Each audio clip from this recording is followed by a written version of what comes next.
বেলদাতে pickup van গাড়ি ধাক্কায় গুরুতর আহত হলেন এক বৃদ্ধ। ঘটনাটি ঘটেছে বুধবার বিকেলে পশ্চিম মেদিনীপুর জেলার বেলদা থানার সবুজ পল্লী এলাকায়। জানা গিয়েছে, এদিন একটি পিকআপ ভ্যান গাড়ি নিয়ে এক মহিলা চালক গাড়ি মেরামত করে এবং বাড়ি ফেরার সময় বেলদা থানার সবুজ পল্লী এলাকায় ধাক্কা মারে এই সাইকেল আরোহীকে। ঘটনায় গুরুতর আহত হন সাইকেলে থাকা বছর 70-এর বৃদ্ধ সত্যেশ্বর চক্রবর্তী। আহতের বাড়ি বেলদা থানার সবুজ পল্লী এলাকায়। দুর্ঘটনার পর স্থানীয়রা আহত বৃদ্ধকে উদ্ধার করে বেলদা সুপার স্পেশালিটি হাসপাতালে নিয়ে আসেন।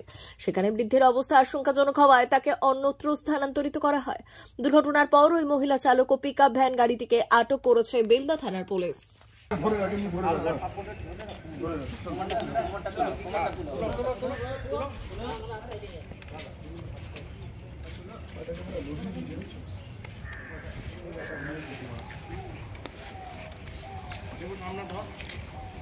পাটা পুরো ফ্লাইং হয়ে গেছে, ঝুলছে এই পাটা, এদিকের পাটা অপারেশন করতে হবে।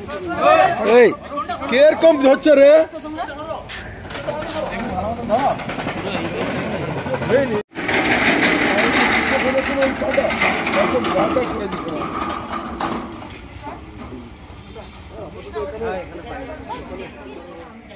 কিছু অসুবিধা নেই, ঠিক আছে ঠিক আছে। তাকে ধর, একটু কোমরটা ধর, কোমরে হাতটা ঢুকা, কোমরে হাতটা ঢুকা। হ্যাঁ, পা শুধু না, কোমরে একদিন হাত দে, কোমর কোমর কোমর ধরো, কোমরে হাত দে, কিচ্ছু অসুবিধা নেই। কোমরে কোমরে সামনে যাও না, পায়ে হাত দে, পাটা হালকা সাপোর্ট করে রাখো, হাত নাই দিতে হবে। হ্যাঁ, এটাকে ধরে রাখেন, ধরে রাখো, সাপোর্টে ধরে রাখো, কোমরটা তুলো, কোমরটা তুলো, কোমরটা তুলো।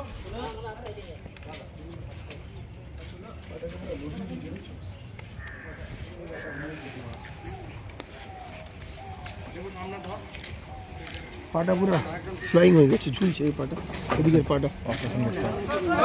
এই কে এরকম হচ্ছে রে?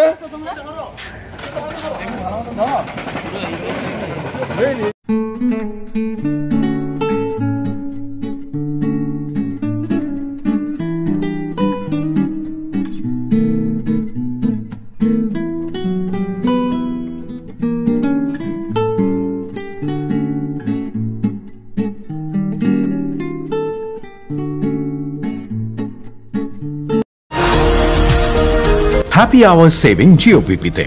এখন জিওপিপিতে সকাল 10টা থেকে বিকেল 5টা পর্যন্ত পেট্রোলের উপর লিটার পিছু 3 টাকা ছাড় নিন। বাম্পার প্রাইস হিসেবে একটা ব্র্যান্ড নিউ এসইউভি জিতুন আর অনেক আকর্ষণীয় পুরস্কার প্রতিদিন এবং প্রত্যেক সপ্তাহে। আপনার নিকটবর্তী জিওপিপি মোবিলিটি স্টেশনে যান আর জ্বালানি ভরুন আজই।